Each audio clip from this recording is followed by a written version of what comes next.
Gabbi, I'd like to start this by saying thank you very much. Alam mo, di ba nung tayo nakita, sinabi ko sa'yo, meron akong podcast with Khalil, pero sana pumayag ka rin. Sabi ko nga, manage siya lang. Bakit wala ako? So here I am now. Eto, naku, thank you talaga. Thank you. Kasi sabi ko nga sa'yo, ever since, di ba, I'm a GabLil shipper. Thank you, Sir Nelson. Okay, we are going to magto-throwback tayo to 2015. Okay, wow. Okay. Kasi kanina ang dami namin na pag-usapan ni Khalil eh. Uh-huh. I think that was the first time, no? Na nagkita kayo ni Khalil. Yes, first time we met, 2015. Mm-hmm. Okay. Party ito ni Julia Barreto. Yes. Correct? So si Julia kasi that time, she was my classmate in high school. Mm-hmm. Kaya nag-cruise yung lendas namin ni Khalil in her party. So, good friend din siya ni Khalil. That's why he's also invited. Syempre, because all of the stars from their network, they were all there. Ako naman that time, I was just starting out in GMA. So, I was like fairly new. Yun, I knew Julia because we're schoolmates, we're classmates. Parang ang weird lang, no? Sinimulan ko kagad sa love story niyo yung usapan natin. Pero kasi coming from Khalil, di ba? Parang, excited na ako kagad. Yes. Go lang, I'm an open book today, Sir Nelson. Sa dami ng artista na nakilala ko, di ba? Parang biglang, alam mo yung, nagbo-bloom sila eventually. Nagiging parang yung not the shy person that they were during the mga the first few interviews. Pero ikaw talaga from the start, hindi ko naramdaman na mahiyain ka eh. Hindi talaga, Sir Nelson. Parang I wasn't very shy. I'm an extrovert. I love mingling with people. I love getting to know each other's stories. Ayun, kaya siguro nung unang sabak ko sa showbiz, para akong I entered a whole new world. Wherein parang, I could learn so much from everybody here. I could talk to all walks of life. You know, I could talk to a lot of people with different age groups. I could like easily reach out to them since we're all in the same industry. Kaya siguro one of those reasons, one of those factors na parang na-excite ako mag-reach out to everybody. Kaya I was this bubbly girl. I was just like trying to talk to everybody, trying to make that connections and girl, trying to make that Bibo girl. Ever since I was a kid, yun na yung branding sa akin ng lahat ng tao. Bibo kid. Kasi nga, I can easily walk into a room and like go out making friends with everybody. So you started really young. Like, hindi siguro alam ng marami, no? Parang, you started modeling at 4 years old. Yeah, I did. I started modeling at 4. This was for like a kiddie brand. Ano yun, pinupuntahan namin lahat ng malls all over Metro Manila. And wala kaming TF dito. We actually agreed because I wanted to train myself also.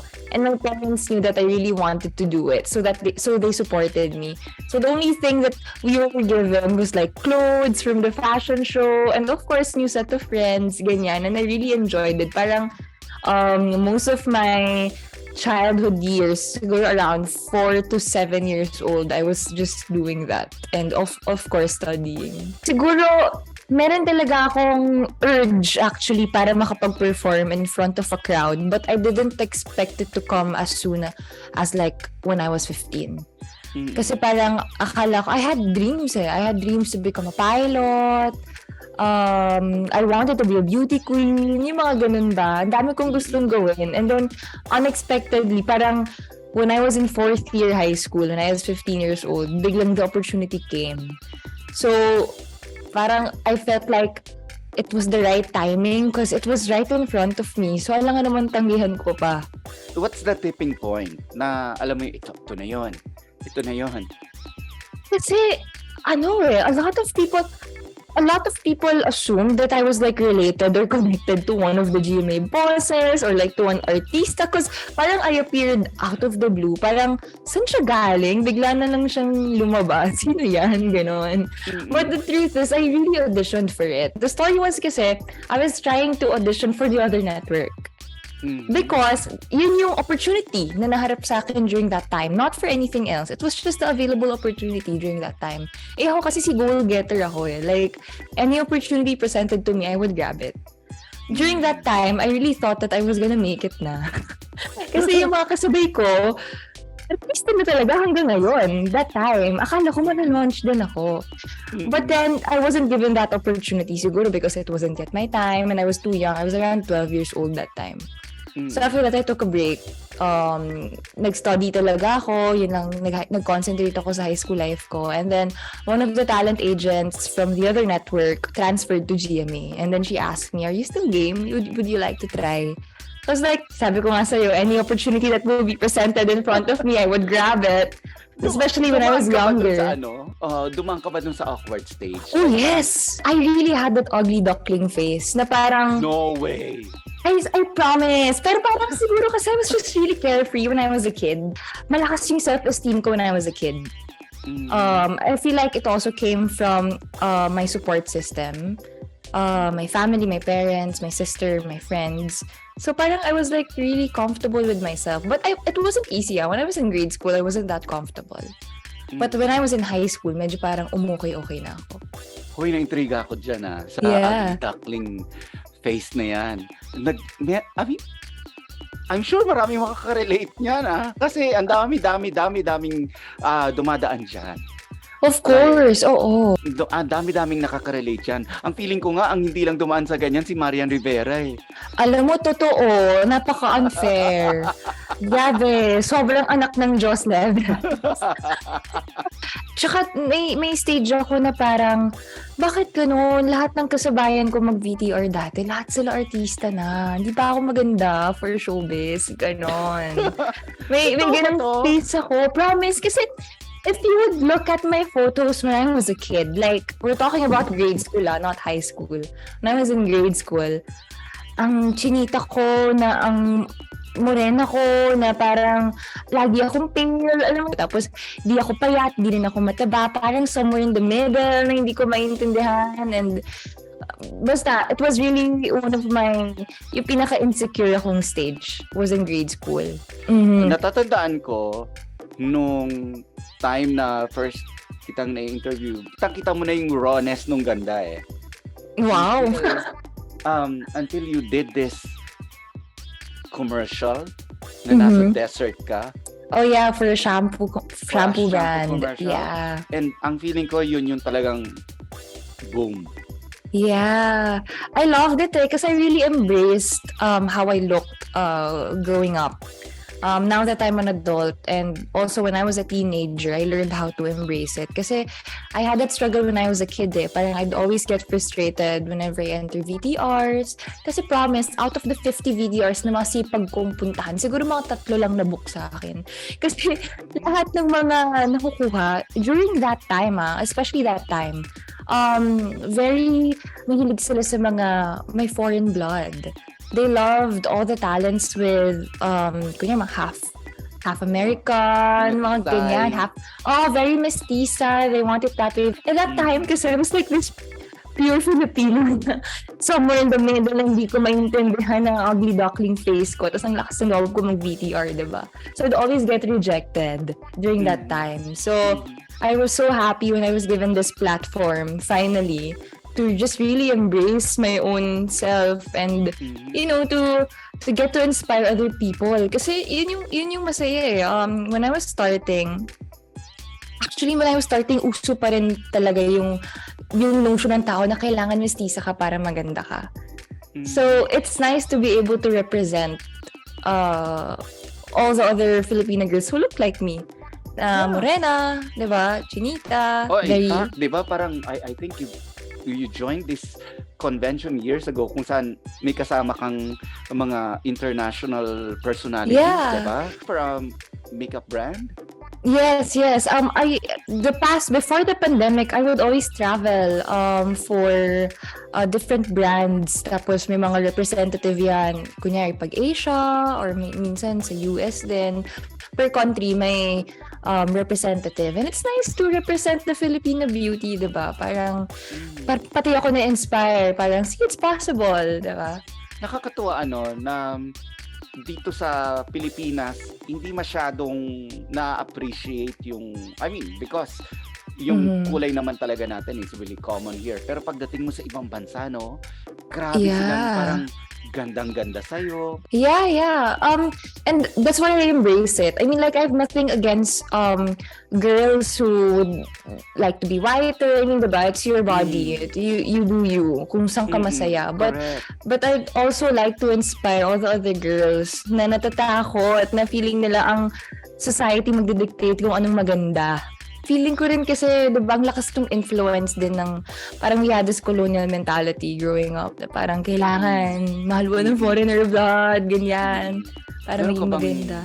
Message dun sa mga, I mean, katulad mo na dumaan, yung mga, lalo na yung mga dumadaan ngayon sa face na yan na parang feeling nila hindi ako maganda kasi hindi ako mestiza dahil hindi ako puti, tapos yung mata ko masyadong singkit, yung mga ganon. We're all unique, and you know, it's okay. Take your time in accepting who you are. There's no rush naman and there's no pressure, but know that you are beautiful. And diba, if we all look the same, what will make us unique? Diba? So being unique is really beautiful because you're gonna stand out. That's how you stand out. I can imagine hearing people say ngayon na it's easy for you to say, Gabbi, kasi maganda ka. I can also hear those comments already. But we're all beautiful in our own way. I mean, as cliche as it sounds, diba minsan parang ang baduy ng pakinggan kasi parang we always hear it. But it's actually true. It's what sets us apart. Diba, lahat naman tayo maganda in our own little way. True. Parang late ko na lang actually nga nalaman yan or natutunan yan sa sarili ko na parang I don't have to look a certain way to be beautiful, to be, to be considered as good looking, kasi I am unique in my own skin, in my own way, Oo, tama. Yeah, and I feel like also support system is important. That's why if we have the opportunity to, give each other compliment or like compliment each other or like support each other in any possible way that we can, diba, it's important eh. Like ako talaga growing up, I'd really say na if it wasn't for my support system, I wouldn't have this confidence that I have now.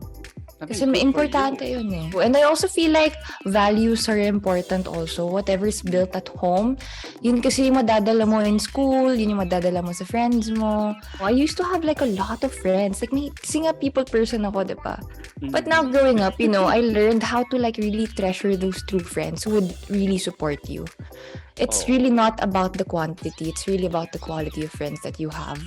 And as you go on in life, diba, you learn how to weed out the people na who doesn't work for you. Yung parang hindi ka dahil ayaw na kitang friend, na dahil masama kang tao, dahil hindi lang tayo swak. Yes.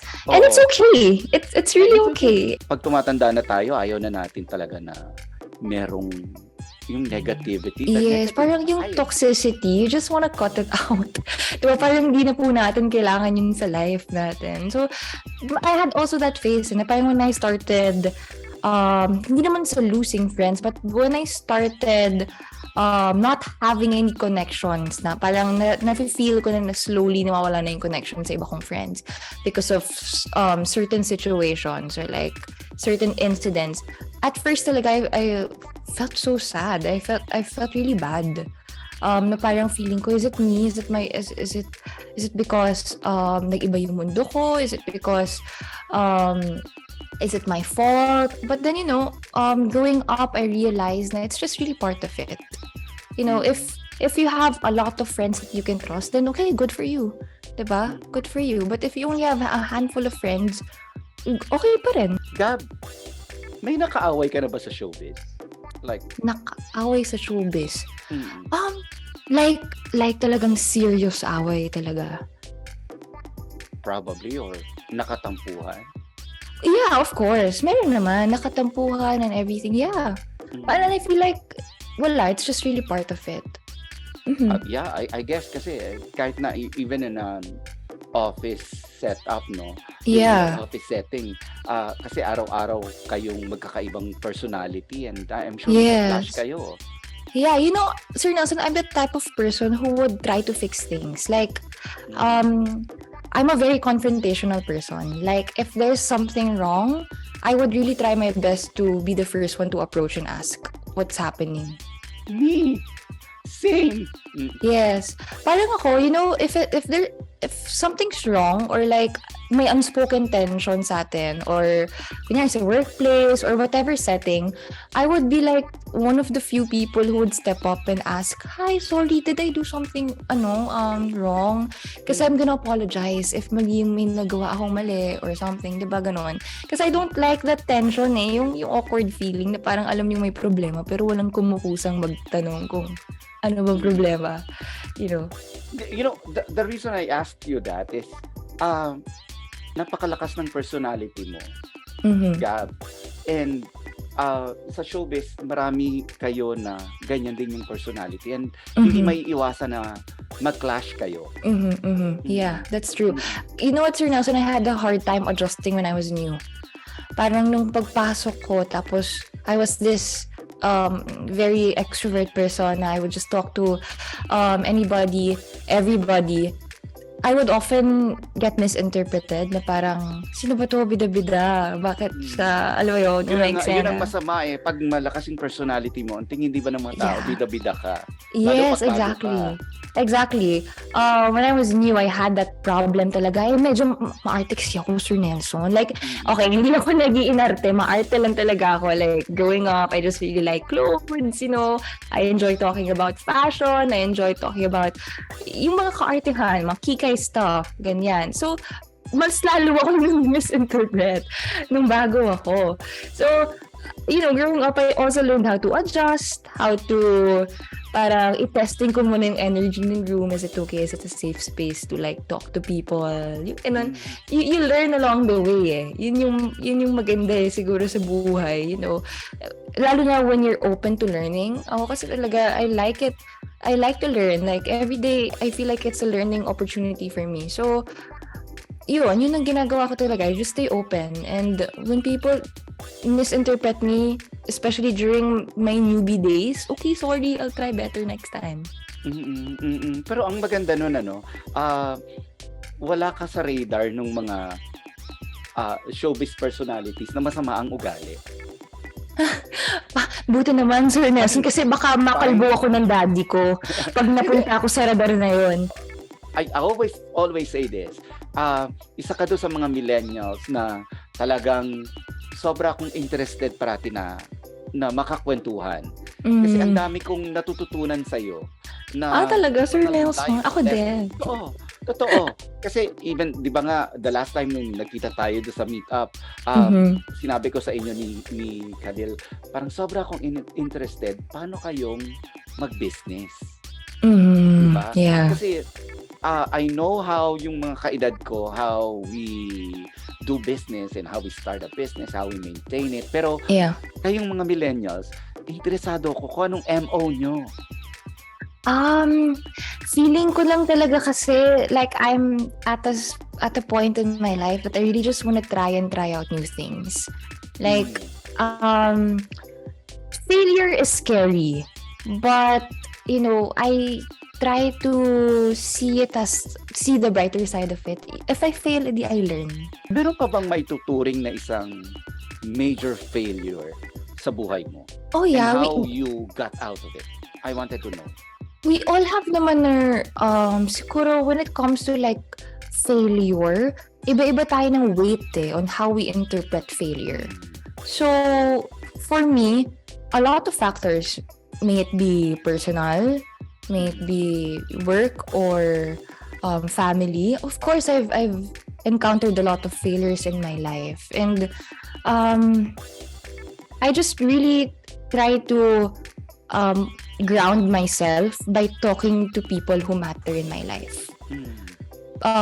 Isa na si Khalil doon, my parents, my sister. Support group, no? Support group talaga. Ang ganda nung sinabi mo na talagang parati kong matatandaan yan. Support group and yung feeding on energy ng ibang tao. Kasi doon sa pinag-usapan natin kanina, no, mga pinag-uusapan natin kanina, it all boils down to that eh. Yung the person that you are now, the confident Gabbi Garcia that I'm talking to right now, product siya talaga nung magandang support group that you chose ever since you were young. Yeah. And it's a choice. I'm not saying it's an easy choice, ha? Kasi some other, like, it works for me. Support groups works for me. But paano naman diba yung iba na hindi okay yung support group or walang support group? Maybe they get their strengths through meditating or through prayer or through other aspects. Gabbi, thank you very much. I'm sure maraming kaedad mo, kahit yung mga kaedad ko na I was going through the same thing, talagang maraming natutunan talaga doon sa mga in-impart mo. Thank you very much. Thank you, Sir Nelson. I'm happy that we got to talk about life. Kasi oftentimes when we see each other, diba, puro work tayo. So it's nice to take a breather, and talk to a friend. Ayan, sige. Tawagin na natin si Khalil. Yes. Okay, wait. I'll call him lang. This is the exciting part. Wait, I wanted to ask that. Kasi sa lahat ng mga trips ko, dun sa significant other ko, meron kaming mga pinag-aawayan normally. Pero hindi naman malala. Pero kayo ba, anong mga pinag-aawayan nyo? Katulad yan, sa US trip ninyo. I think kaya siguro nabawasan yung pag-aaway namin. Nag-delegate. Kasi di ba nga we run a business together too. So, it came into play na kahit sa leisure, sa bakasyon, dinelegate namin yung mga tasks namin. So, yun! Pag hindi mo ginagawa yung mga dapat mong gawin. Ayun lang, oo. Kaya like, ikaw dapat mag-empake ng mga sapatos pauwi na tayo, bakit ako pa yan? Pero kami, talagang ginawa namin yung mga yung mga dapat namin gawin. Like kunyari ako, I drafted and I made the itinerary kasi yung part of my background yun, I would make itineraries for broad work. Ako yung nagre-research. I go deep into the research kasi hindi din kami mahilig sa touristy stuff. And if you're into that, you need to research. Like yung mga pupuntahan mong ayaw mong matao, ayaw mo yung usually na pinupuntahan. Siyempre kasi nakapunta na kami dun sa iba. So kailangan mo i-research, like trying to be and experience like life as a local. So I made the itinerary. Siya in charge doon. At ako in charge doon. Si Gab had to book a lot of yung hotels namin. We booked it together. Tapos si Gab also was in charge of yung mga necessities. Oo. Yung mga... Like bringing face masks, alcohol, ako yun lahat. I remember nung magla-lock-in kayo sa Love You Stranger, ikaw nakatoka nun, Gab. Yeah, ako lagi yan. Kapag may mga kailangan bitbitin at dalhin at mga nasa checklist at kailangan i-impake, ako yan. That's my job. So she had everything, may first aid kit, may lahat ng maisip mo na nadala niya. Natanong siya sa akin, Bobs, ang sakit ng ng wrist ko, ganyan. May pain reliever ka dyan? Meron. Wait lang Meron akong pain reliever. Wait ka lang wait, dyan. May anong vitamins brand? ka ba dyan? Meron. Anong gusto mo? A, B, C, D, E, F, G, H. Ganon. Well, at least you're compatible that way, nakakatuwa. That leads me to my next question about, both of you entering into a business. Jive ba kayo? Kasi iba yung syempre ang mechanics, iba ang dynamics ng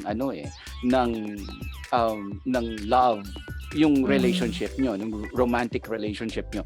Iba rin yung business partners kayo. I think naging importante sa amin from the get-go is inintindi namin yung individual skills and strengths that we both have. Yeah. Talagang parang when we started to partner, hindi kami talaga yung tipong yung values mo as a boyfriend. Hindi ko dinala na parang aakuin ko lahat, ayokong mahirapan siya. Hindi namin ginawa yon. Kung ano yung strengths ni Gab, Gawin mo. doon siya magfa-flourish. Tapos ako din doon ako magfa-flourish. So sa business, si Gab is in charge of PR and account relations. Yeah, and social yung media. and yung pag-usap sa mga like sa editor namin, yung Comms. comms, yan, PR, social media, that's all me. Yeah, talking Everything. to clients. Yeah. Magaling. Sa back end, si Khalil, siya lahat, cameras, production work, Production and finances. Mga finances. Oh my goodness. Siya Yan, daw yung exciting, ako yung boring. doon ako sa I'm out there. Siya dun siya. She markets Kasi the whole thing. bagay na bagay sa personalities ninyo eh. 'Di ba? I mean, kung extrovert ka, 'di ba? Doon ka sa comms, 'di ba? Kung alimbawa medyo introvert ka naman, 'di ba? Ikaw na lang doon sa back office. Parang Doon ako sa back end. and it So, works for you. Nakakatuwa. It does. It does Yeah. naman talaga. Like, kunyari sa front seat, ako in charge dun sa technical. So, walang iintindihin si Gab dun. Si Gab is in charge of the logistics. Saan kami pupunta today? Ano yung o-orderin? Ano yung siya tatawag Ako sa lahat? tatawag. Siya mag-order. Siya maglilista lahat ng expenses. Syempre ako ulit may dala ng lahat. Dala ko yung Dala niya lahat. utensils, dala ko yung tubig, dala ko yung Dala lahat. tissue, yung wipes, yung alcohol, yun. So magkaiba at buti na lang we enjoy doing, siyempre kasi skills namin siya. So we enjoy doing it. Walang conflict. And okay, I will not let you go without us talking about, of course, yung latest business ninyo, no, yung meetup.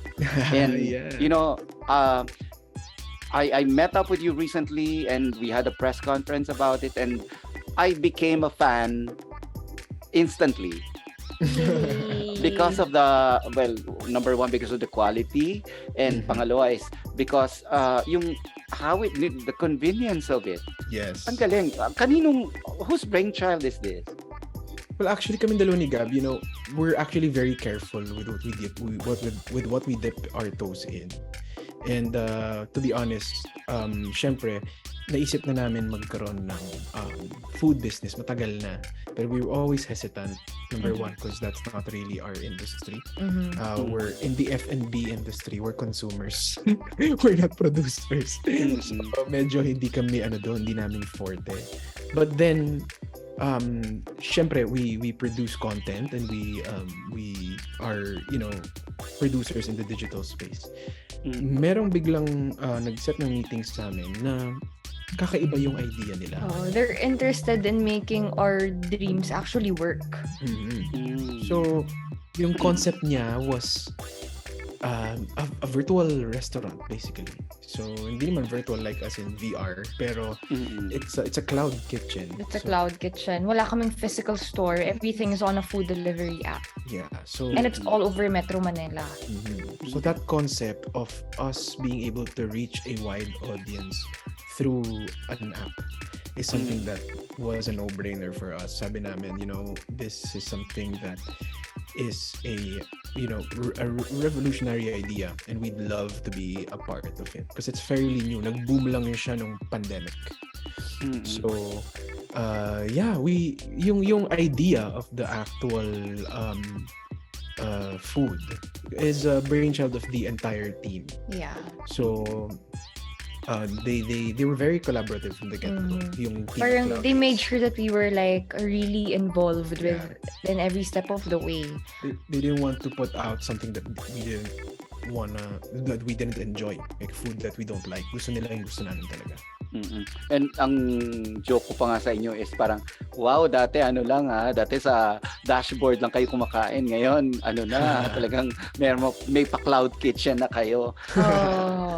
Uy, teka muna, you lovebirds, ang dami nyo ng business, and grabe yung maturity na nararamdaman ko when I was talking to you the whole time ngayon, and ano ba ito, nag-level up ba ang relationship nyo dito?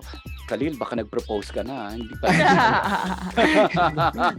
Nagtatanong niya. Actually, ang daming Pero tatanong. hindi pa. There's the perfect timing for that. Pero we went to the US. Actually, originally, Gabbi was supposed to have work there. Yeah. And then susunod lang ako. Tapos we would just, spend time there together. Para susunduin ko siya. Pero, na-move yung work niya. Everything was booked na. Na-book na yung flight ko. Yung tickets. And it was the perfect the time din na naka-block off kami na wala kaming maluwag yung work. So sabi namin, puntahan na lang din namin. So, yun, we spent a good 3 weeks there, just around California. Yeah, we went to dream destinations that we've always wanted to go. And I think, yes, nag-level up yung relationship namin in a sense na na-realize namin na talagang we're Compatible. We're really compatible and we're like really, we could sometimes be the best of friends. And that's proven whenever we went to places na enjoy lang, like kunyari Disneyland. We also went to this arcade place na talagang hindi kami parang nakakalimutan namin na we're we're related in a romantic way pala. Uy, jowa mo pala ako, ha? As in, may ganun kami realization, Sir Nelson, na yung tipo, okay, may time na tawa lang kami ng tawa. Tapos biglang titigil kami na parang, ang saya, no? Parang lang tayo magbarkada. Ganon. It's the same experience you get kunyari kung meron kang close friend. And I think that's very important. Your partner should be your friend. Parang your best friend. Yeah, your best friend. Like, but that's rare, ha? That is rare. It is naman talaga. That's why there's so much value and we value the relationship so much kasi I mean there's nothing like it, kumbaga. And yung US trip just proved that like again to us kasi hindi kami nagka-misunderstanding na malala, yung mga petty lang like wait, I wanted to ask that kasi sa lahat ng mga trips ko dun sa significant other ko, meron kaming mga pinag-aawayan normally. Pero hindi naman malala. Pero kayo ba, anong mga pinag-aawayan nyo? Katulad yan sa US trip ninyo. I think kaya siguro nabawasan yung pag-aaway namin. Nag-delegate. Kasi di ba nga we run a business together too. So, it came into play na kahit sa leisure, sa bakasyon, dinelegate namin yung mga tasks namin. So, yun! Pag hindi mo ginagawa yung mga dapat mong gawin. Ayun lang, oo. Kaya like, ikaw dapat mag-empake ng mga sapatos, pauwi na tayo, bakit ako pa yan? Is this leading towards that? Are we getting married? Definitely, we're in this relationship because we do want to spend the rest of our lives together. But then, syempre, we have to be, I guess, smart about the timing. Yeah. We don't want it to be like a premature thing. We want it to be just the right timing, and I think we both agree na, and we talk about it, and I think it's important to talk about. So napapag-usapan nyo na? Of course, yeah. It shouldn't, for me, it shouldn't be like a fairy tale because it's very unrealistic. Since I guess we do a lot. Gabbi's a princess. You should give her a princess wedding. Like, I mean, fairy tale in the sense na like yung hindi niyo pag-uusapan tapos bigla na lang magpro-propose. Yung parang feeling niyo magic lahat. Yeah. So that happens. So no to surprise proposal ito. Hindi naman sa no to surprise proposal, but the moment should be unexpected. Pero yung never, I think it's unrealistic na never yung pag-uusapan kasi it's important na you have to be on the same page and you have to know what you're getting into. Anong age nyo? Like parang sort of, di ba? Parang meron kayong at the back of your head na at this age, okay na ako. I think the latest for you is for you, 30. Yeah, the max for me is 30. 30. So that's like how many years from now? I'm 24. 6 years pa. Yeah, pero max na yun. Mabilis na yung 6 years, Max na yun. But we'll see, diba? We don't know talaga what's gonna happen, eh. So, yeah, of course, we'll definitely. See. Ay nako, guys, marami kasing nagpapadala sa amin ng questions. Pero hindi ko kayang basahin lahat. Pero ito na lang, siguro tatanungin ko na lang kayo. Let's make it into a sort of a game. Okay. Para who's who yung game? Okay. Sino unang nagsusorry? Depends. Or sino mas madalas mag-sorry? Depends. Same kami. Same lang. Same lang. Kami. Mm-mm. Same kami na nagsusorry agad. But that's mature, ha? That is maturity. That is Before maturity. before Khalil would often say sorry. Oo, Pero hindi, syempre kasi yun nga, yun yung ligawan face eh. 'Di ba? Na Oo. parang, wait, ako yung parang babae. hindi ako magsusorry. Oo. But ako yung babae. yun na nga, habang tumatagal, di ba, natututo tayo and go mature and you just really want what's the best for the relationship. So, both. Natuto rin ako mag-sorry. Okay, medyo alam ko yung sagot dito sa susunod pero mali ko naman kung mali ako eh. Sino unang nag-I love you? Si Khalil, ata. We don't know the exact moment kasi nakalimutan na natin. Diba, isa pa yon. Kala ng lahat, goals, ganyan. Pero sa totoo lang, nakalimutan na nga namin yung moment na nag-I love you. Ha? First moment. But it's for sure me. I don't think Gab would be the first one to say it. Ano to? In person or text? In person, Or- yeah. In person. Yeah, I wouldn't say it in text. I'm sure nakalimutan nyo na kung paano pero hindi nyo pa nakakalimutan how it felt. Oh, yeah. Syempre. Yeah. Of course. Mm-mm. Ito, alam ko rin to. Sinong mas mungis-ngis? Syempre si... Ako. Parang ako. Oo. Meron nga dibang parang na si Khalil daw hindi marunong mag-joke. Parang hindi siya funny person. Ang serious daw niya. Pero Serious kung daw kilala niya talaga nila si Khalil, sobrang maloko si Kali. Pero iba kasi yung humor ko eh. Iba. In comedic, like in film genre, stupid humor yung humor ko. Kaya feeling ko, pag nag-joke ako, feeling ko hindi naman magigets ng tao. Old person joke. Old, di ba? Old soul. Old soul joke. Sino ang matampuhin? Ako. Si Gab. Parang ako, yes. Kasi Mabilis ka magtampo. ako eh. I value everything so much. I'm a very emotional person. So like, I value time, I value special occasions, mga ganyan. So parang ako. No? At this point, sinong mas galante magregalo? Kasi meron ako nabasa sa research, Gabbi, kuripot ka raw. Hindi ko na nga binasa pero sabi ko, parang okay. Dati kuripot ako, pero ngayon parang hindi na. Parang recently, mas galante si Gab. Talaga? Oh, yeah, Talaga? okay, fine. Okay, why? Paano, in what way? Randomly, binibigyan niya ako ng kung ano-ano. Pero feeling ko rin kasi, like, kunyari, binilan niya ako ng mga damit kasi naiinis na siya sa mga damit ko. So, ewan ko kung pagiging galante yun o talaga. Oh my God, nga Gabbi. pala. We are the same person. Talaga? Kasi naiinis, si Khalid kasi, he's super simple. Like, t-shirt niya na black, mga 20 yan. Tapos yun lang susuotin niya.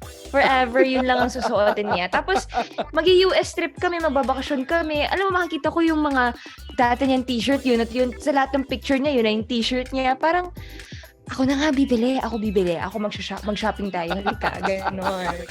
My God, Gab, we are the same person. Oo, gano'n. Grabe, kinikilabutan ako siya. Grabe tong batang to. Naturuan ko ba to nung maliit to? Sino ang mas maraming ritual?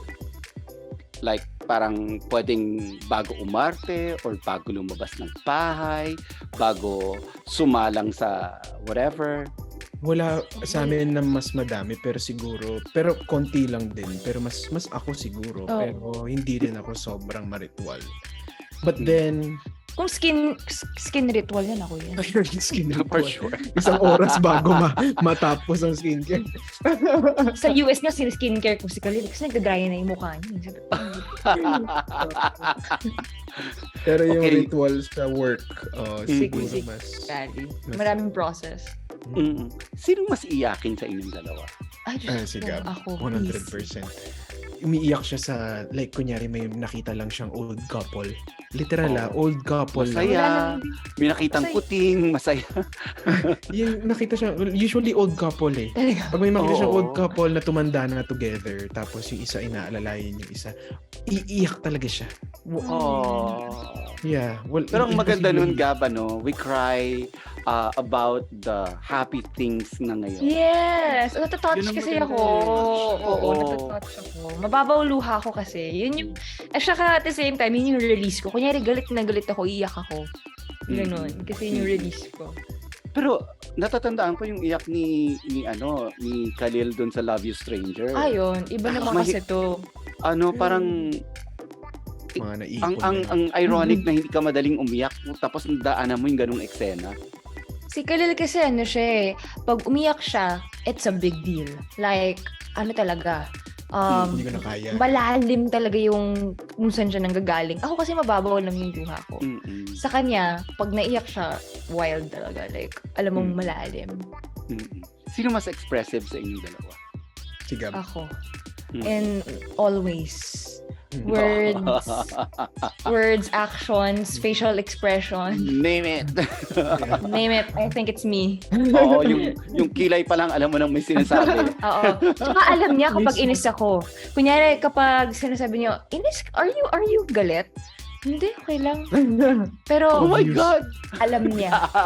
Super transparent. Si Gab. Nagda-drive kaming dalawa, tapos Yan, mismo. may hindi lang ako gusto sa driving.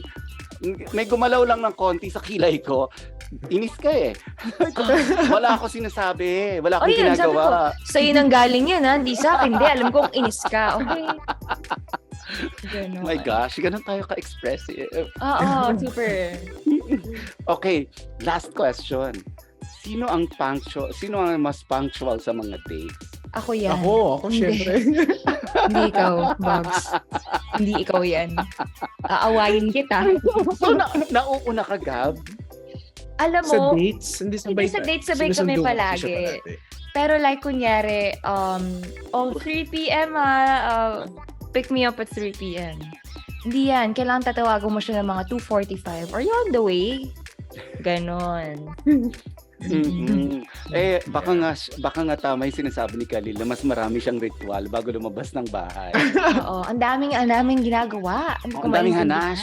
Oo. Siguro nga.